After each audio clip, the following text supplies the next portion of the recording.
Pa pozdrav ljudi, prva emisija nakon početka svjetskog prvenstva u Kataru.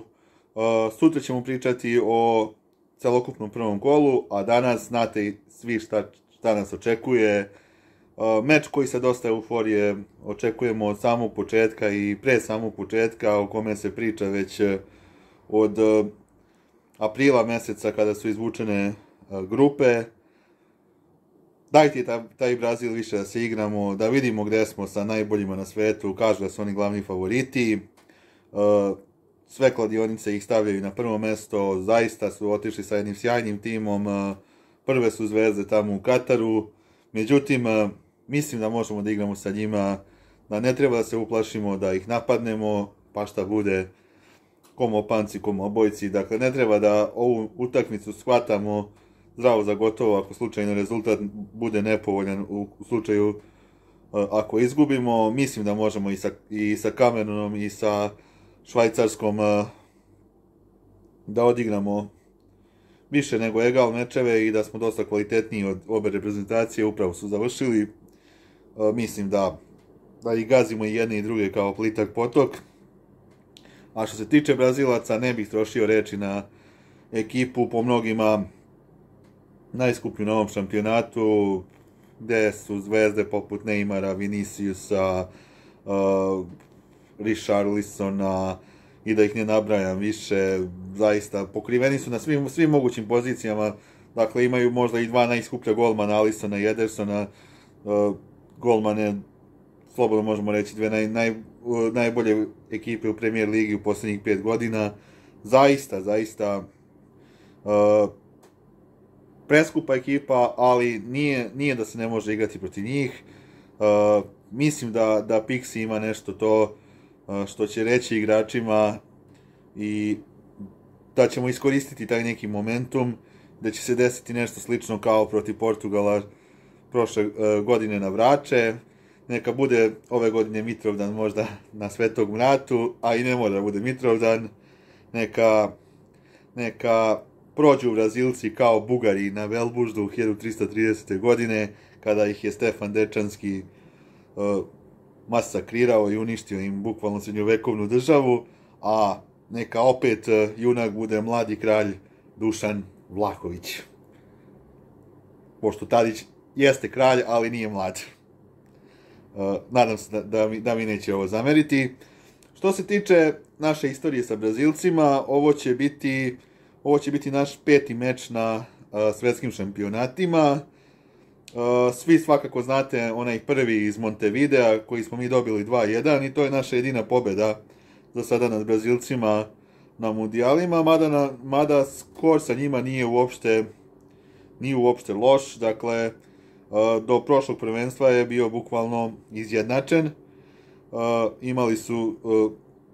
Bila je posle toga utakmica 1950. godine kada su nas na domaćem terenu dobili sa 2-0.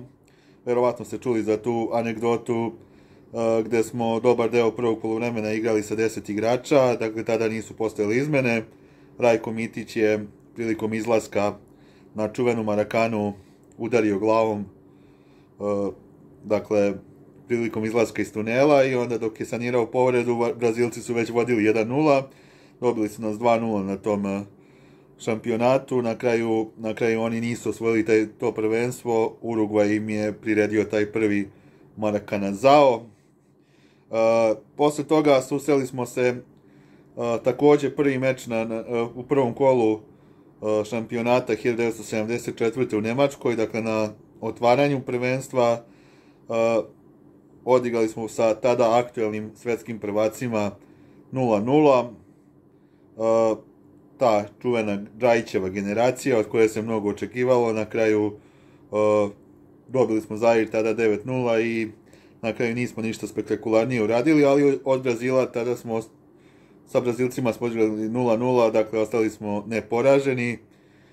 I poslednji meč, sećate se, pre 4 godine u Rusiji, nažalost bili smo poprilično anemični u tom trećem kolu i na neki način iscrpljeni nakon one krađe protiv ovih Šiptara u drugom kolu, gde nas je Brih na neki način poslao kući, malo Brih, malo Duško Karleuša sa svojom glupavom odlukom da ne lomi ovog Gnjelanca.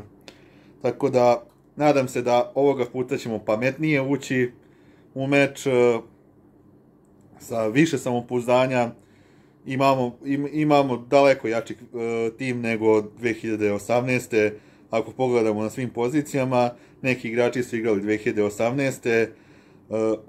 Ovi koji su novi, na neki način su kvalitetniji, počevši pre svega od golmana, a najveće pojačanje je na poziciji selektora. Mislim da večeras bez većih problema ćemo u najmanju ruku ostati neporaženi, ali nažalost ako se desi i poraz, ne treba očajavati. Jači smo i od Švajcaraca, jači smo i od Kameruna, prolazimo grupu i idemo što dalje na ovom prvenstvu. Vidimo da niko ne blista, osim recimo Španaca i Engleza koji su do sada najviše pokazali, ali o tome ćemo više pričati u sledećoj emisiji. Večeras navijamo protiv žutih, prvo 5:30 protiv Makabija u Euroligi, a od 8 sati cela je nacija, reprezentacija. Pixi Legendo vodi nas do prve pobede. Idemo!